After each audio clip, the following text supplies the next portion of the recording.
I'm Beth Weinstein, Penn's Deputy Director of Public Programs. I'd like to welcome you to the very first Penn DIY series. At Penn, we believe that all writers are writers of conscience.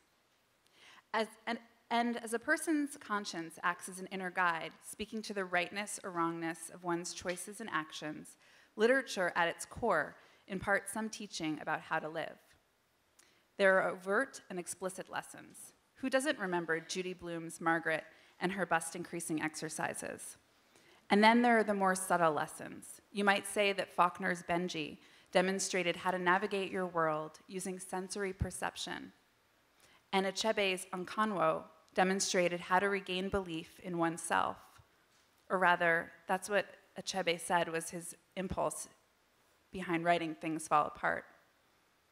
And this is why Penn works so hard on behalf of writers everywhere. We need all the help we can get. Tonight, Natalie Diaz will explore how to sacrifice your brother, even when he is an Aztec. Natalie is an acclaimed poet and also Penn's inaugural Civitelli Raniero Fellow.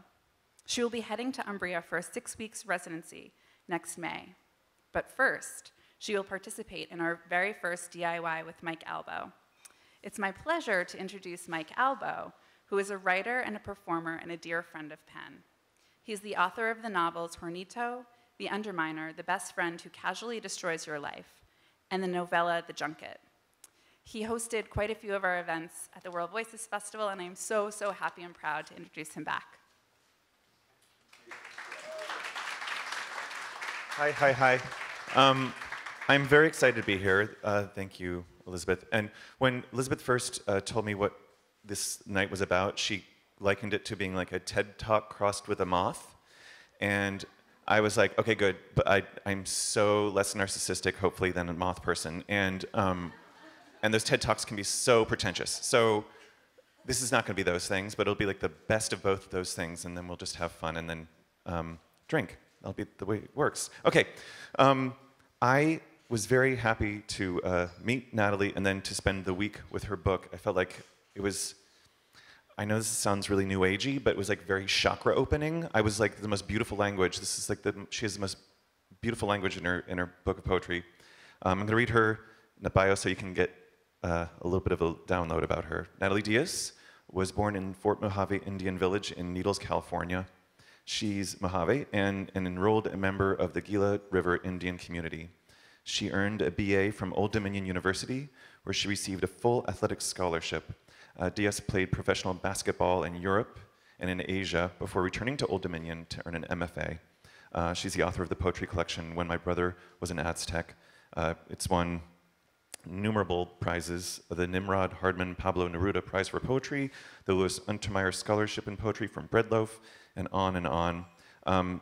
She lives in the Mojave Valley in Arizona, where she works with the last speakers of the Mojave language and directs a language revitalization program, which we'll talk about. But now she's also dividing her time in Brooklyn, and she's sort of like my neighbor now, and I'm going to stalk her all the time. Welcome, Natalie. Anyway, Natalie Diaz, please.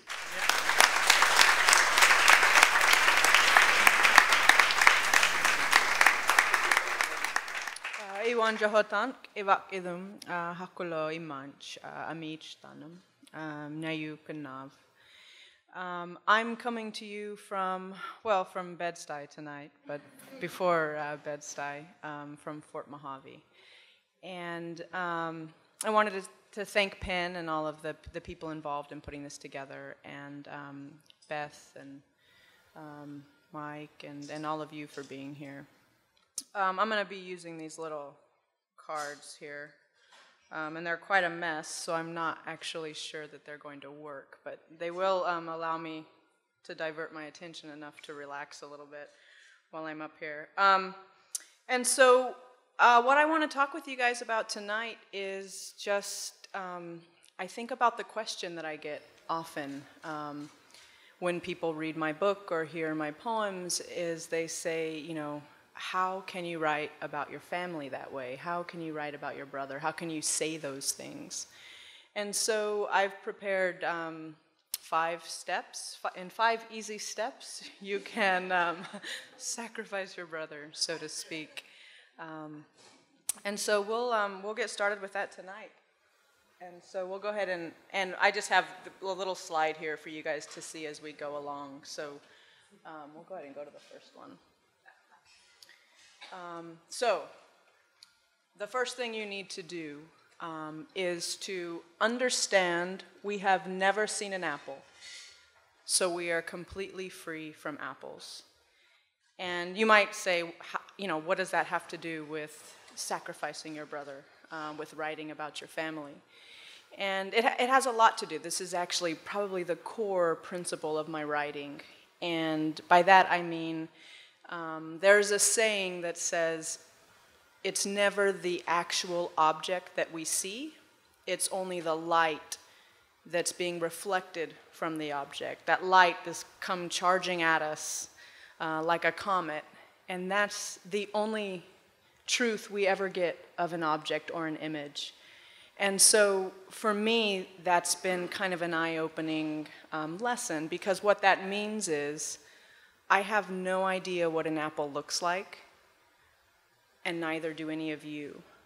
And the way I apply that to my writing is I'm not writing about an apple, because there's really no such thing as the apple. There is only whatever is being reflected back at me, light, color, emotion. And that's actually how I access my poetry when I'm writing about my family, is I'm not writing about my real flesh and blood brother, my real life brother, just like I could never depict an apple for you. I can draw my impression of it. The way I feel that day would be kind of what you got, how detailed it was, what color it was. But there's a freeness in that. If we never actually see an object, if all we ever get is the light come flashing back from that object, then there's an entire freeness in that. So I'm not tied to the guilt. I'm Catholic, so that comes along with it anyway. But it's not tied to what I write about. People always ask me, how did you give yourself permission to write about your brother in that way? And what I did was, I'm not writing about my actual brother. I'm writing about the things I feel, the things I fear, the things I worry about, the things that wake me up at 3 o'clock in the morning, unable to breathe. That's what I'm writing about. And so this here, the fact that we've never seen an apple, that's given me a freedom now to chase down my set of images and to find the images that will actually help me tell you my emotional truth, to get as close as I can to that emotional truth. And so for me, the very first set of images that unlocked me from this type of reality, a reality that says don't air your dirty laundry, a type of reality that says we can say what we want in this house, but you don't go out and say it out on the streets, was the imagery of the Aztec. And the way that kind of cracked open my emotions in a new way, the reason why the Aztec imagery is so important to me is because I feel like it parallels exactly my life on the reservation and the life living with a brother who is an addict, a brother who's torn the temple to pieces, so to speak. And by that I mean, we all know about Aztecs. We all think we know about Aztecs. We know that they are violent. If you've seen Apocalypto, that seems to be what everybody thinks about the Aztecs. They'll rip your heart out. And so for me, that's exactly the kind of imagery I needed, because yes, there is a certain type of violence that happens in my community and that happens in my household, especially at the hands of a brother who is an addict. But like the Aztecs, everything that is done, every act of violence, it has a purpose. It has a very strict order, just like you do in a family. Things might be effed up, but there's a system of effed upness, if you will. I'm not sure if I can cuss, but okay. So I'm on. I'm gonna relax now. I don't have to worry. But But for me, that's exactly what that Aztec imagery was. It was saying, hey, leave the apple, leave your brother, and now you chase down this set of images that are going to allow you to talk about this and to be emotional about this in a new way. And for me, the very key to that was the Aztec imagery. Because yes, there is violence. Yes, there is death. Yes, there is loss. Yes, there is colonialism and all of these things. But in addition to that, there is also love. There is also tenderness. People also make love. And those things are, for me, hand in hand. And that's what allows me to continue writing about some of these things.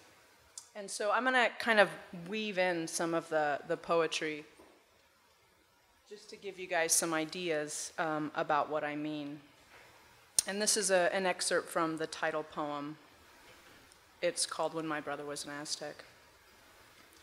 He thought he was Huitzilopochtli, a god, half man, half hummingbird. My parents at his feet wrecked honeysuckles. He lowered his sword-like mouth, gorged on them, draining color until their eyebrows whitened.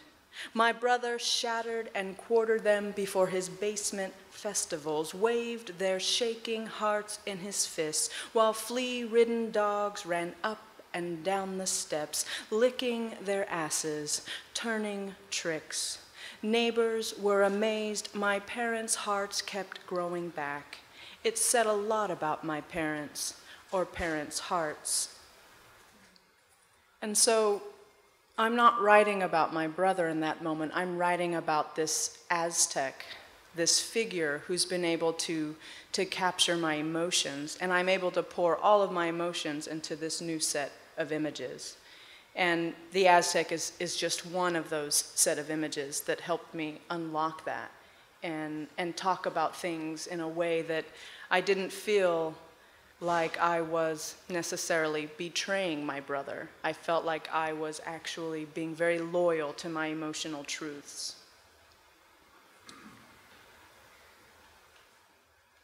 Now that being said, because we talked about betrayal, in that particular moment, I didn't necessarily feel a sense of betrayal, but that is one of the, would you call that a value? Betrayal? That is one of the emotions that I kind of wrestle with as I move through and kind of look some of these truths in the eye.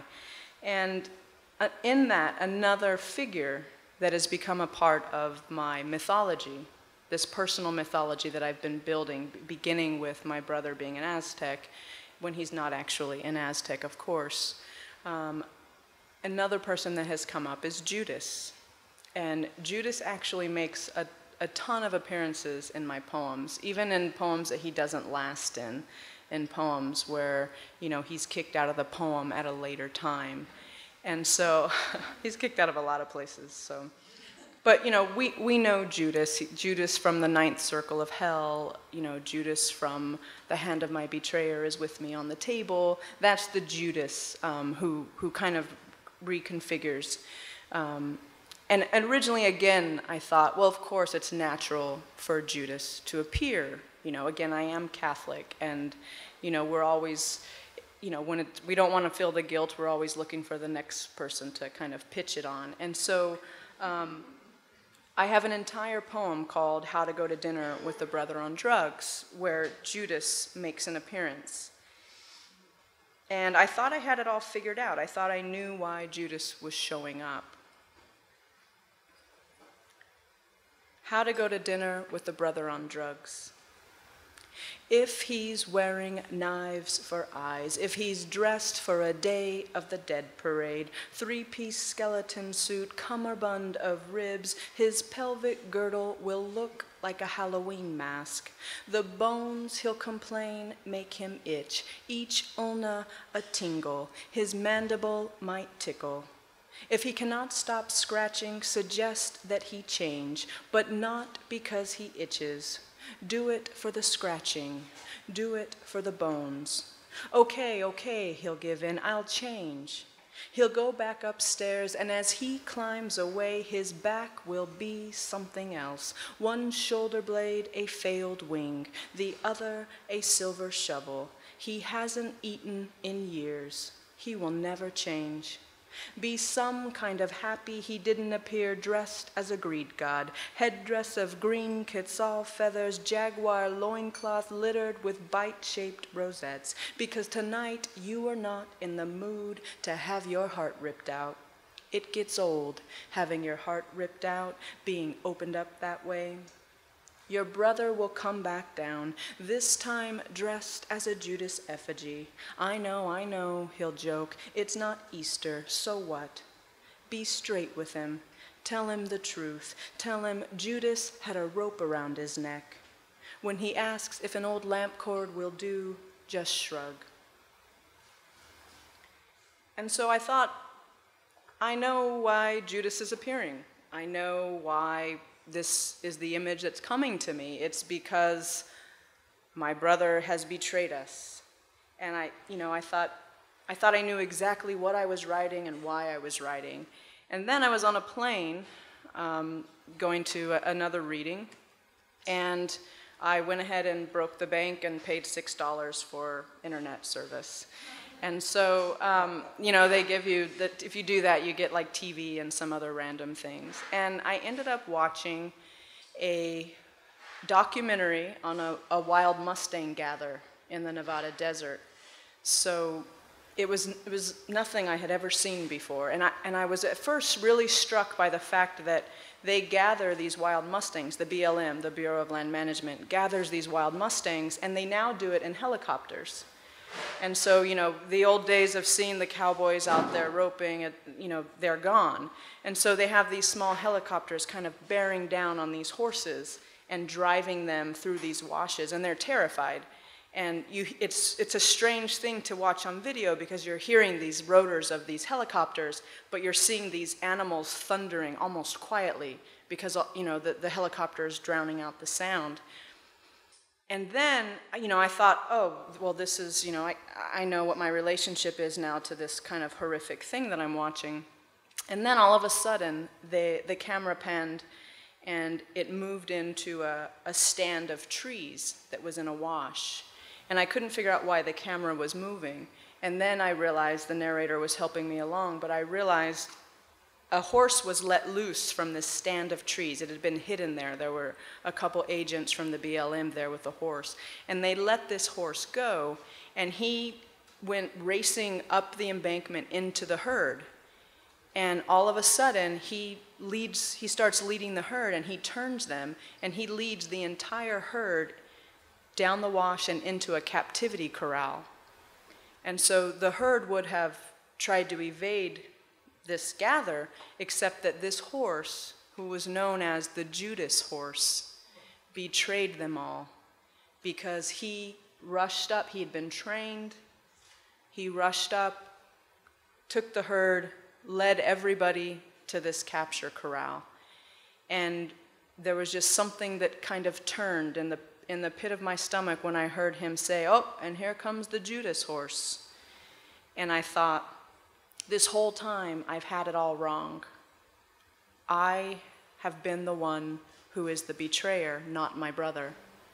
And so that was a moment that really struck me and really, kind of made me almost reevaluate. I wasn't quite sure, what to do with that. And so that was a really important moment for me, is all of a sudden, I felt like the tables had turned. I had dug so deep into this that I had come out on the other side of it as somebody new. And in this case, I was the betrayer.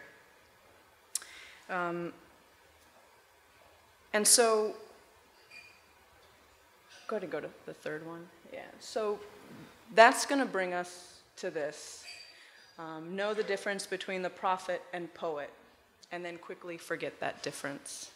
Because in all of my newfound commitment to being the betrayer, now I was the great betrayer, I hadn't realized that if I had changed roles, and so if now I was no longer the one being betrayed and I was the betrayer, well then naturally my brother must have to shift roles.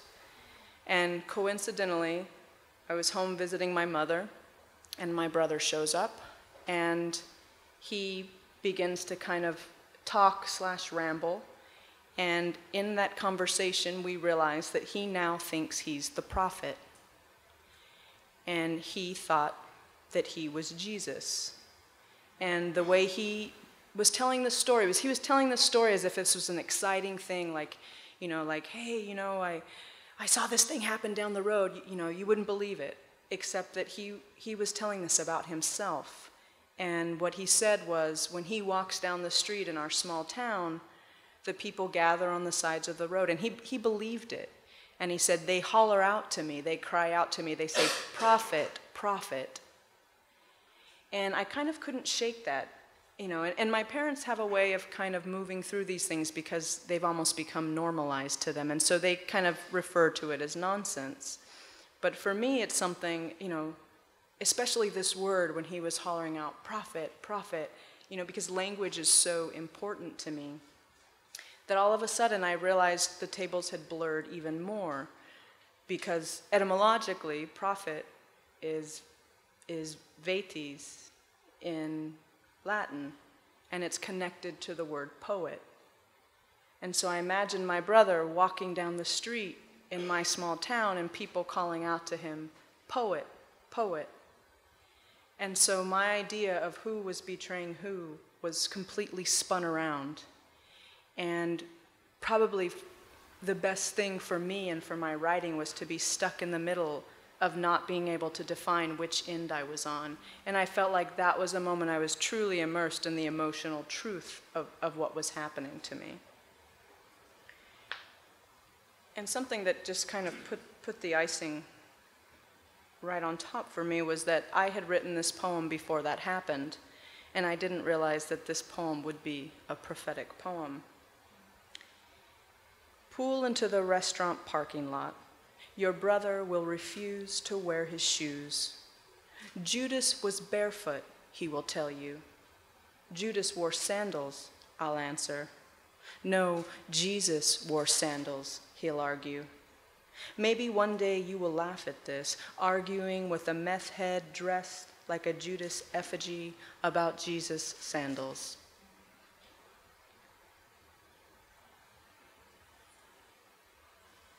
And so,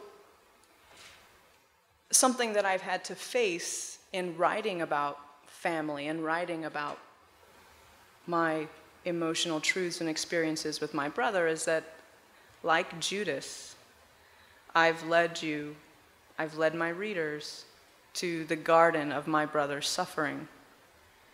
I've led you there to watch it.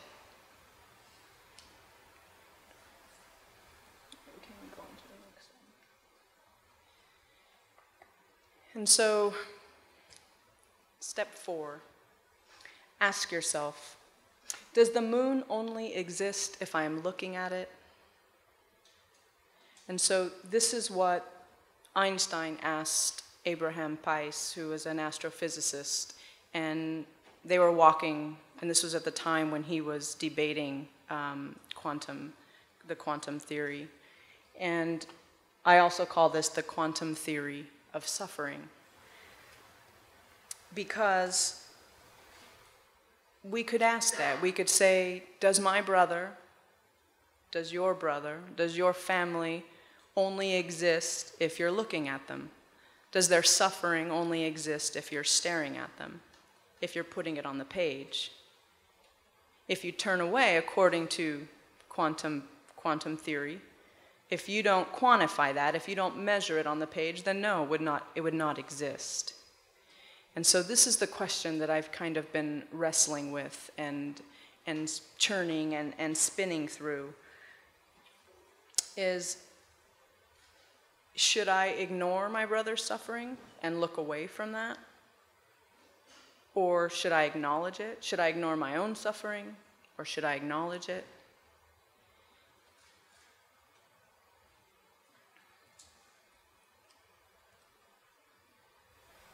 This is the last poem that I'll read to you as we finish up the list. It's called My Brother at 3 a.m. He sat cross-legged, weeping on the steps when Mom unlocked and opened the front door. "Oh God," he said, "oh God, he wants to kill me, Mom." When Mom unlocked and opened the front door at 3 a.m., she was in her nightgown. Dad was asleep. "He wants to kill me," he told her, looking over his shoulder. 3 a.m. and in her nightgown, Dad asleep. "What's going on?" she asked. "Who wants to kill you?" He looked over his shoulder. "The devil does. Look at him, over there." She asked, "What are you on? Who wants to kill you?" The sky wasn't black or blue, but the green of a dying night. "The devil, look at him, over there." He pointed to the corner house. The sky wasn't black or blue, but the dying green of night. Stars had closed their eyes or sheathed their knives. My brother pointed to the corner house. His lips flickered with sores. Stars had closed their eyes or sheathed their knives. "Oh God, I can see the tail," he said. "Oh God, look." Mom winced at the sores on his lips. "It's sticking out from behind the house." "Oh God, see the tail," he said. "Look at the goddamn tail." He sat cross-legged, weeping on the front steps. Mom finally saw it. A hellish vision. My brother. "Oh God, oh God," she said. And so the quantum theory that Einstein was railing against at the end of his career, the one that said, unless we look at it and measure it, it doesn't exist. For me, that's the reason why I have to write these things, is I love my brother, and I'm not ready to give up on him. And so that means I have to look at that suffering, and I have to write that suffering. And so that brings us to the final step. The moon that Einstein wondered out loud, if we're not looking at it, does it exist? The moon is something that's especially, it's an image that's really important to me, not just for Einstein's question, but because on some of the nights that my brother is most racked by drugs, even the sky becomes an enemy for him, and he often thinks the moon is chasing him. And so I've sat on the phone with my mother while my brother is outside her house, running circles around her house, trying to escape the moon, which he is convinced is hunting him. He hides beneath the clothes on the clothesline, he hides in the bed of my dad's truck. And so that moon, the same one that is hunting my brother, that's the moon that I think is so important for us to continue to look at, is that kind of reality. Because there's a certain kind of tenderness that we like to forget, just like when we look at the Aztecs, when we look at, all we want to see is the violence involved in their acts. And we forget that there was a system, an order, a system of faith. There, no matter what they did, no matter how they warred, when they went home at night, they would still love each other. They would still hold each other. They still offered each other tendernesses. And so for me, acknowledging my brother's existence, even if it's a fucked up existence, acknowledging that is sometimes one of the only tendernesses that I can offer him, and especially that I can even offer myself in all of this process. So I think, yes, Judas was the betrayer, but at the same time, when he turned Jesus over in the garden, he also kissed Jesus on the cheek. And so that's what I try to remember as I write about family, about brothers, as I dig into these things, is I'm not going to ignore it. I'm going to look at the moon. I'm going to look at my brother no matter how painful it will be, because he deserves for me to look at him. His suffering needs to be measured, even when it's most immeasurable. And I still need to remember that, yes, there is violence, yes, there is suffering, but he is still my brother. Thank you.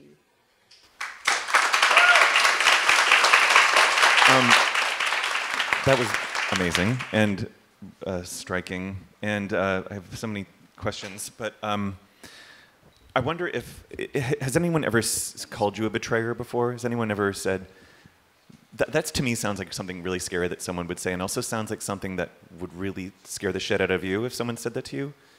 Yeah, I mean, my family, we don't, we're more liable to get in a fist fight than we are to actually have a discussion about some of these things. But it is a question that I get often, is how was I able to write in this way about my brother? And I actually get questions that say, that ask, they include the word compassion, which kind of drives me crazy, because it assumes then that you can't look some of those ugly things in the eye, those violent things, and write them down without forfeiting compassion or tenderness. But in terms of actually labeling me, the great betrayer, no, that was something that I did to myself on that airplane in like limbo land, and then I was no place except on the plane. I read a statement of yours about the first time when you got sort of the galley copies of your book when it first came out, and you gave them to your family, and they all passed it around in a room silently reading. Yes. And then you got a text later from your one of your brothers. Yeah, my youngest brother. Okay. So my family, tell that story, 'cause it's we amazing. live in a very small town, so my brother lives 2 houses down from me. And he's on the cover of the book, so I gave him a copy. And I did not know, but my family gathered at his home and just passed the book around and took turns reading it. And as usual, they didn't read it out loud. They all kept it inside.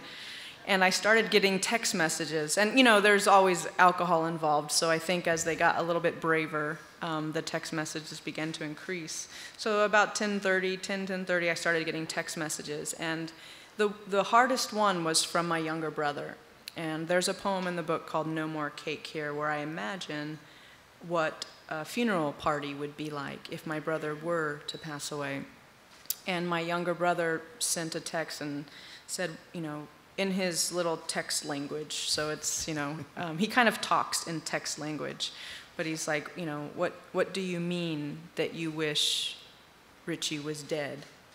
And then he wrote, that's fucked up, like FKD up, and so that was a tough question for me, and just to see that it really bothered my brother, like he actually had problems with it, for weeks, but again, par for the course with my family now, that's become a joke, is we don't say the F word, we say fucked up. So they'll say fuck you, like based on how my brother spelt it in the text, so. Well, and that's interesting, because I imagine that, I was going to ask you how the relationship with your family has evolved now that the book has been out, and if your feelings about your own terror, for lack of a better word, of exposing your own feelings, if that has changed. What's changed since the book's been out for a year? I go to therapy now. No. That's actually truthful. Right. But I think what it did is, and for me, my world is still very small. Like the world I'm most comfortable in and operate in is a very small world of friends and family. And so within my family, it's actually opened up a type of conversation that didn't exist before. And the odd thing was that my mother, immediately after they had read the book, my mother came to me, and when I finally pulled it out of her, I said, what is it in you to tell me? What do you have to tell me? And she just said, it's just that none of this happened. It didn't happen this way. And I have no idea to this day what she meant, but my youngest sister, the baby of our family, was with her, and immediately she countered and said, what do you mean, Mom? That's exactly how it happened. And so I think what it did by me finding these other images, because I wasn't saying Richie, I wasn't saying, right. Pointing the finger at him, but by chasing down this set of images and defining the emotions of them, it's actually given my family a way to look at it. Mm-hmm. And it's so much easier to look at the images in the book than it is to look at my brother often. Mm-hmm. And so, yeah, if I'm just considering my family, it has been an important book because it's not something we talk about at home. Right. And which brings up your Catholic upbringing, I guess, that whole side of things. I wanted to ask you more about how you got your brain. And so we know that you were raised Catholic? Yeah, Your father's Catholic, right? Yeah, so my father is Spanish, my grandparents are from Spain, and my mother is native. So my father always jokes and says all of his kids are Mexicans. And so, yeah, this East Coast audience didn't grab that one. Okay, yeah, La Raza. But yeah, I still go to Mass. I think that's something that shocks people, is that I grew up in a household where there were multiple truths. We were native, and we were also not native. We were Spanish, and we were not Spanish. We were Catholic, and we were not Catholic. And so all of these things existed together, as they often do in indigenous homes, and especially, the area where I've grown up from, southern Arizona, southern California. And so it's an important part of my upbringing, that mythology. I think the idea of mythology and history have been blurred in a way that's really been beneficial to me. Absolutely, and that's so evident in your work.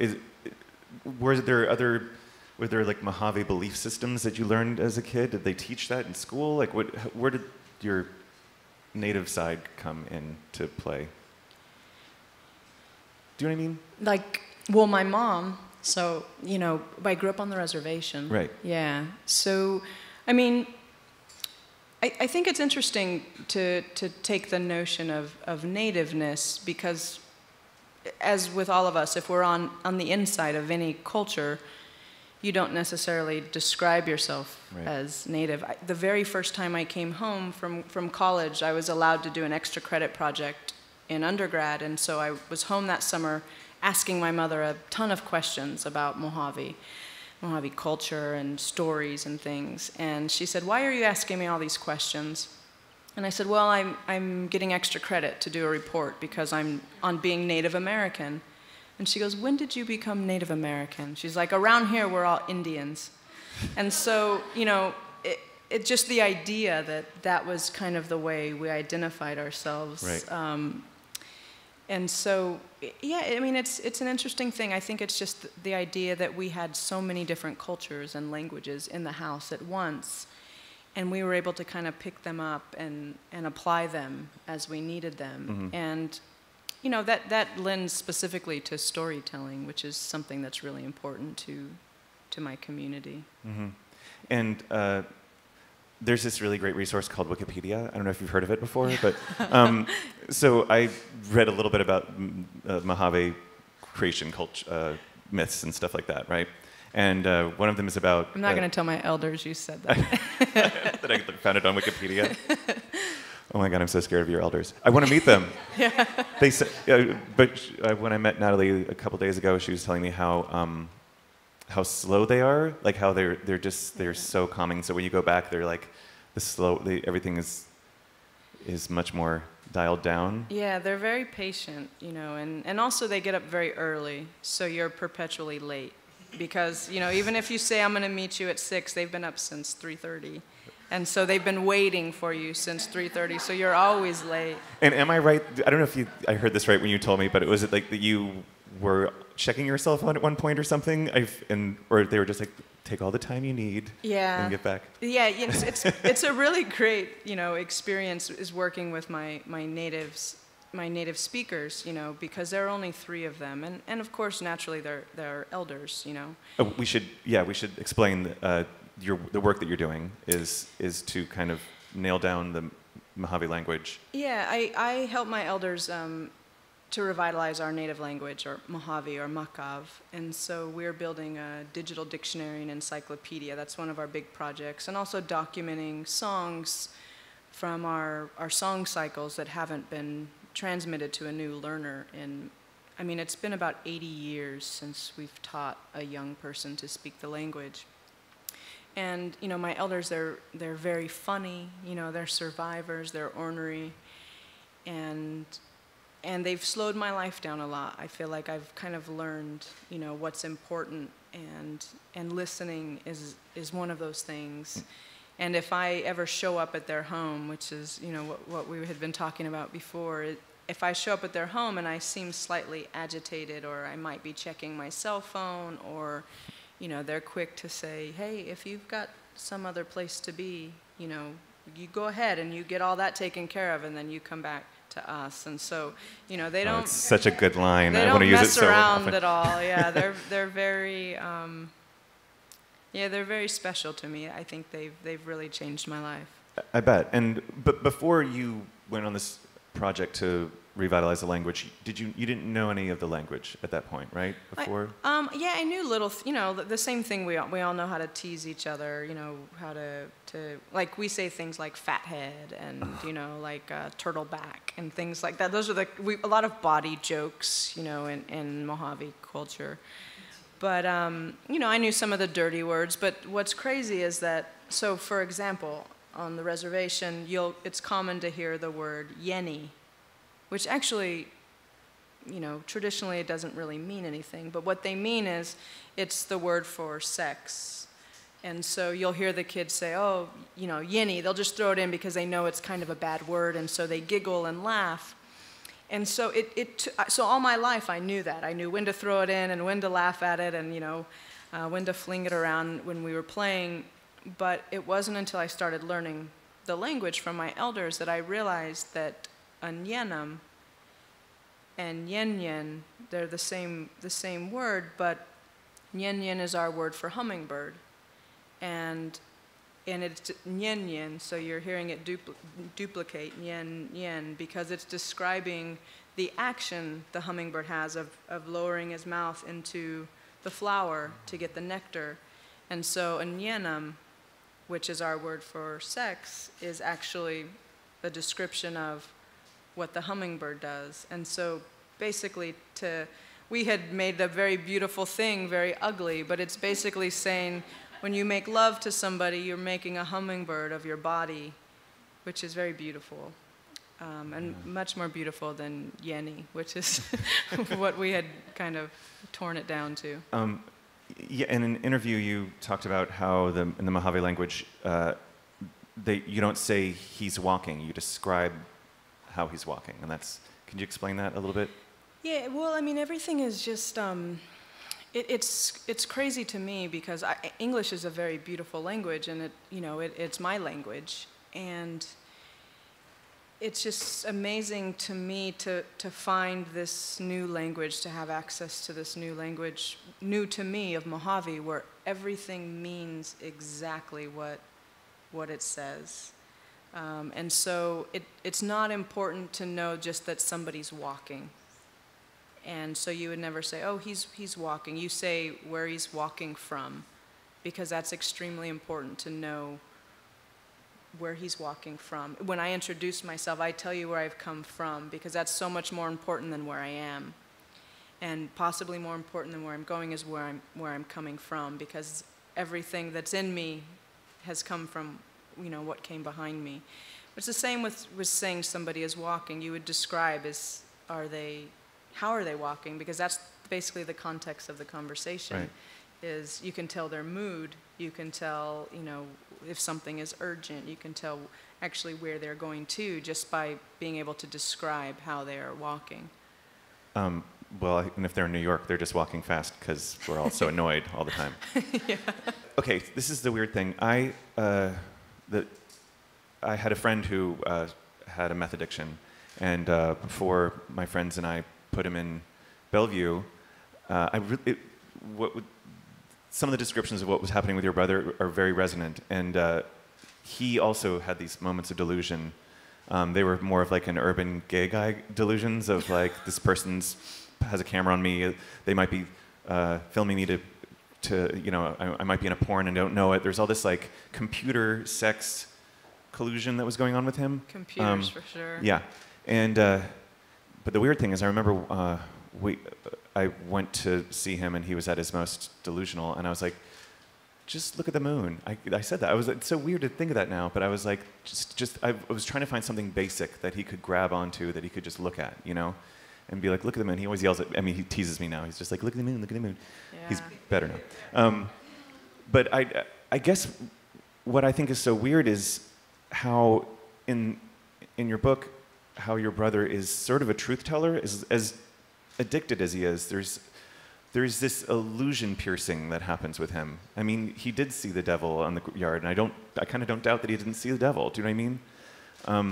And I know that's a weird line to draw with someone who's going through an addiction. Yeah, no, I mean, I don't think it's so weird. And I mean, even on a slightly more twistedly humorous note, you know, recently the whole valley got into, I mean, I don't know if you can say there was a bad batch of meth. I don't know what the good batch is, but apparently there was a bad batch, and several of the men in our community went through the exact same experiences. And my brother went into my parents' home and stripped out all the copper he could get his hands on and spray painted symbols over all the doors and onto the floor.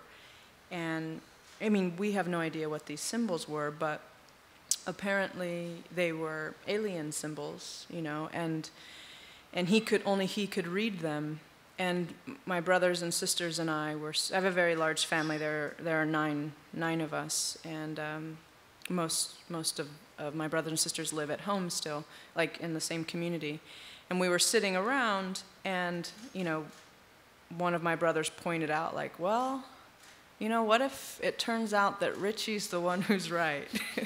And what if the aliens do come and we're all screwed, and there will be Richie being lifted up and saved, you know? So, yeah, I mean, there are I mean, there are so many, like, blurs, I think, that happen of reality. And I think partly when you see a loved one, I know in my case, when you see, and I've seen it in my family, when you see them suffering so much, I think we're willing to blur our own reality to fit theirs on some level. You know, my brother had carried around this a gym bag full of these rocks that he insisted had beautiful emeralds and diamonds and gold in them. And he would bring them to any of us who would open our doors to him, and he would set them on our table and try and tell us how beautiful they were, and look, and they're worth so much money. And, you know, about a week or so later, I was sitting with my parents at breakfast, and my dad said, and he meant it, you know, he said, well, you know, there might have been something in those rocks, you know, like, you never know, that there might have been gold in those rocks. And I don't think my dad necessarily thought there was gold in the rocks, but I think he just loved his son so much that he was willing to blur or suspend his belief enough to make it bearable.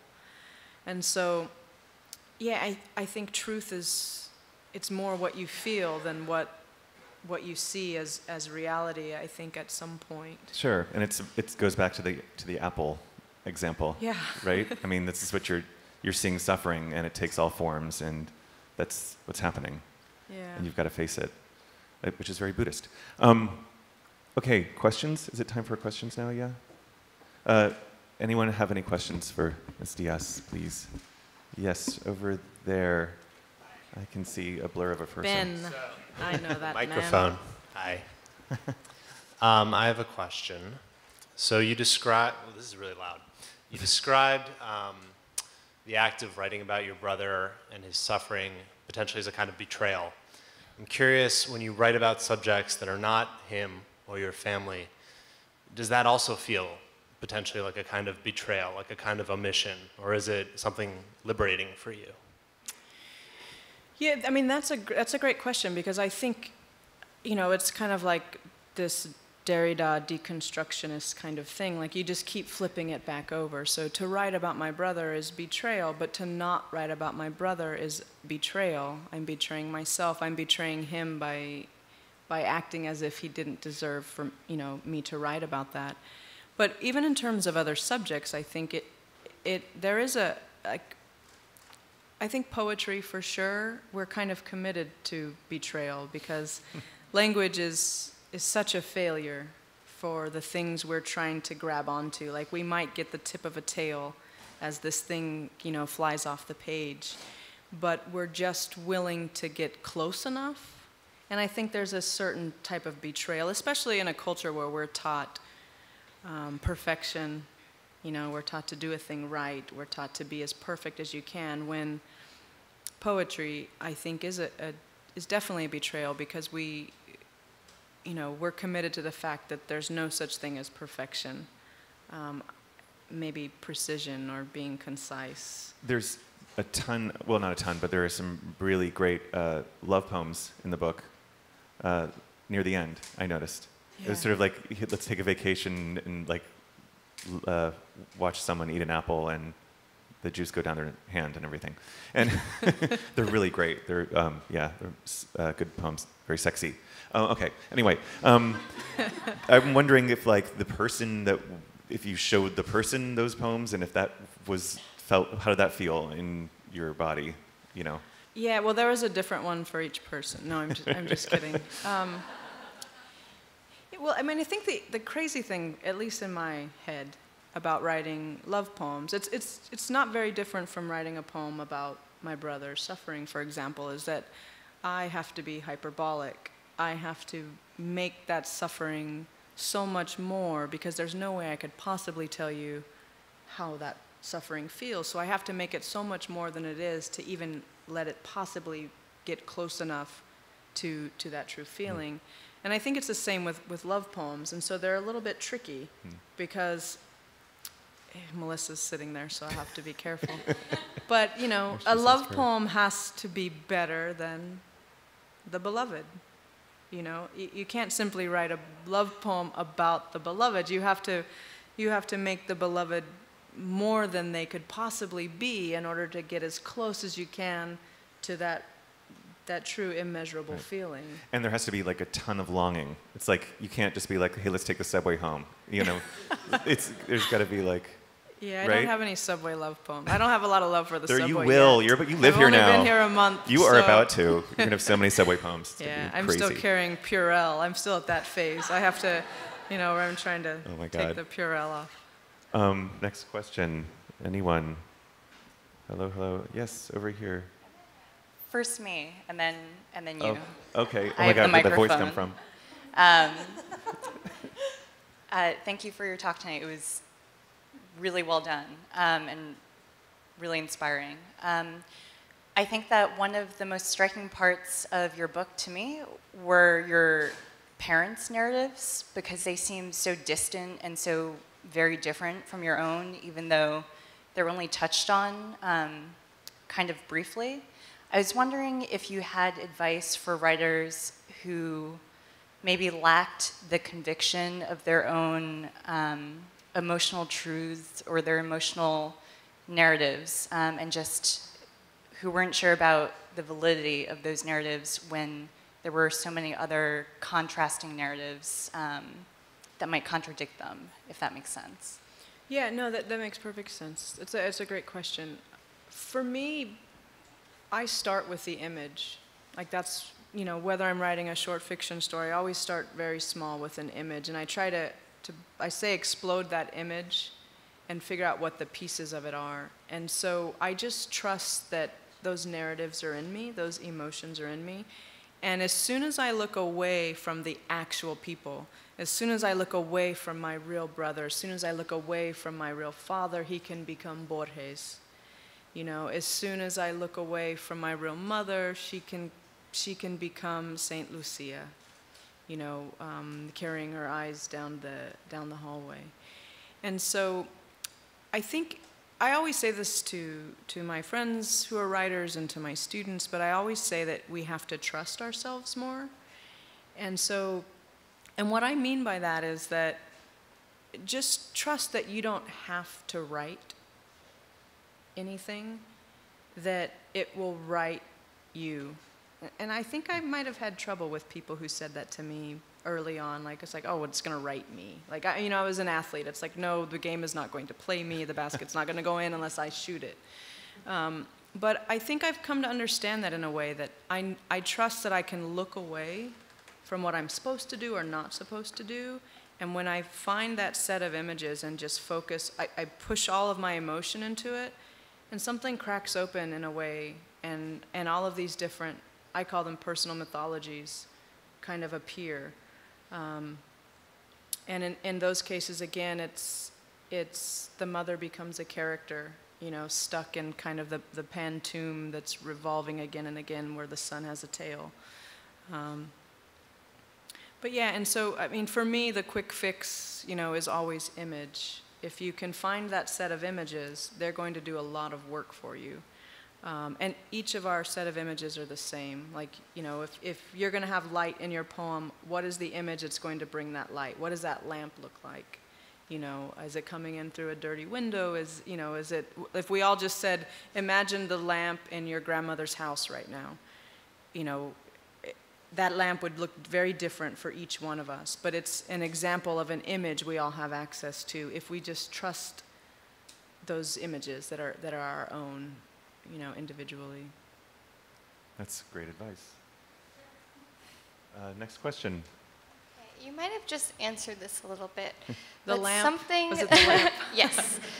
Something that's sort of tangential, I feel, to everything you've been talking about is distance. I mean, you have to leave your lover to write about them. You have to... Well, not leave, but maybe just the other room. Be a little, no. yeah. It's behind you in some way. Yeah, and yeah. the same with home. You have to... It feels to me that many of these poems are away from this place they're talking about. And can you talk a little bit about distance and how that works, what it means to you? Yeah, well, I mean, what's interesting is that I moved back home over the last, almost 5 years ago. I moved back home, and so I didn't have the distance that I had when I began writing these poems, when I first began cracking them open. And something interesting that's happened is, in the second book, I'm actually there in the room. I am the speaker, the I is in the room with the brother or the family in a way that in this book the speaker was not. And so I think part of that has to do with, one, me actually being away from home, but also I think that it's part of that trust. And when I say trust yourself, I mean trust that you can't trust yourself. And so I mean trust that I couldn't possibly tell you how it feels to have these experiences. I couldn't tell you how it feels to watch my parents deal with my brother. I can't possibly tell you that. And so what I do is I mythologize all of it. I say, this is not real. It couldn't possibly be real. What's crazy is the things that have really happened are so much crazier than what is written in the book. Like, I found myself trying to relay to friends what happened, and they just look at me like, what? Like, it's like you can't even understand some of this, some of the things that have happened. And so I think the distance is not it's not distant emotionally, but it's distant in terms of, it's almost like once upon a time. In a sense, because I've kind of mythologized them. I don't trust that I can tell it straightforwardly. I don't trust that I can tell you exactly. And so what I've allowed myself to do is, for example, with the apple, I will never tell you exactly about the apple because I know that I can't, but I'm going to tell you everything that the apple is not. And I think that's sometimes the distance of the poem, but that's actually where I end up finding my emotions in the poems. And so you are working on another book right now, yes? Yes. And your deadline is when? I'm going to give you one. Yeah, no, deadline. I'm native, so we don't believe in deadlines, and we're still waiting on a couple treaties to come through. But yeah, it's supposed to be the end of 2015, so okay. The winter. But Good. we'll see what happens. Yeah, so. yeah. I'm in New York, so I'm writing all these weird things now. So. Right. Yeah. We talked about overheard conversations, right? Yeah. I've been writing down snippets of what people say, It's like the best. It's the best thing about being in the city is that you hear the weirdest, most fucked up things when you walk by somebody. Yeah, for sure. I walked by somebody and they were like, "And my birth mother," and that's all I heard. Yeah. So strange. One more question. Yes. I was wondering if you could say a little bit about the language revitalization, and in particular, I was wondering what is the most important to the elders right now? What kind of things do they see as giving them hope for the future? Yeah, so she asked about the language revitalization project, and so my elders are from 87 to 93 years old, and so she asked what were some of the things that they think are the most important in our work right now. And, oddly enough, everything. We record, and Bob is here, so he knows a lot of the ins and outs of this and some of this experience. But we record jokes, like one of my elders' favorite jokes is, how do you say milkshake? And he says, Kikwa nyama tawenyawen, and it means you shake the cow's tit. And he just cracks up, and it's like one of the first things, he says. But we record everything from stories, from anecdotes, teasing. Teasing is a really important thing in our culture. In Mojave culture, it's kind of how you show that you care about people, as you tease and you prod them, and there's a certain intimacy in the way we treat the body, and we record and document all of these things, and so it changed our project because our elders actually said, they know their time is limited, and so they said, this is what we want you to do, and so we record everything. And the project we're putting all of our time and energy into now is this digital dictionary encyclopedia. So it has, for every word, they hear it spoken by several different elders. We're using old recordings, from the 50s, and they have songs and stories. So it's kind of it's been amazing to me. And I think what's been one of the most profound things, and that plays into my idea of patience now, and is that I've been doing this. This is the 5th year that I've been doing this work with my elders, and I look back and I think, oh man, wow, look at all this that we've done. And and I was telling this to my elder. I said, we've done a lot, and he said, yeah, you're looking the wrong way. He told me, and he said, turn around and look the other way. And he's like, we haven't come very far at all. We have to keep working. Mm-hmm. And so, they're a really amazing group of people, and I've learned a lot about, work ethic and patience and things like that. Mm-hmm. But in terms of what they think is important, like they know that everything is important. So. How about your poetry? How does it cross over with the language book? Well, so in this first book, there are some poems that use the Mojave language, and it has never been used in that way, and so it's something that I'm very careful with for a few reasons. One, I'm just learning it. I've been learning it for a few years, and so that's one of the reasons I'm careful with it. I don't know it the way I know Spanish or the way I know English. But another reason is that in the history of my language, it's been forced to speak English. It was forced to speak English so much so that it was silenced, that English actually took over and became the language.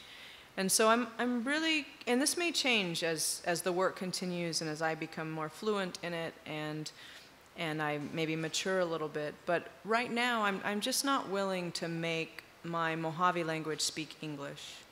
And so the words that are in the book are phrases and words that I felt meant more to me in Mojave, and they meant to me in Mojave first.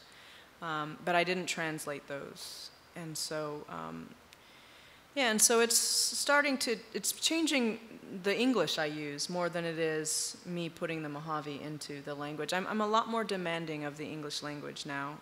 I try not to waste anything. It's really important to me that I try to mean what I say. And so, and you think, of course, all poets should do that, but it's in a very different way now. Like I think language is such a beautiful thing, and I just want to know exactly where every word came from and where it started, and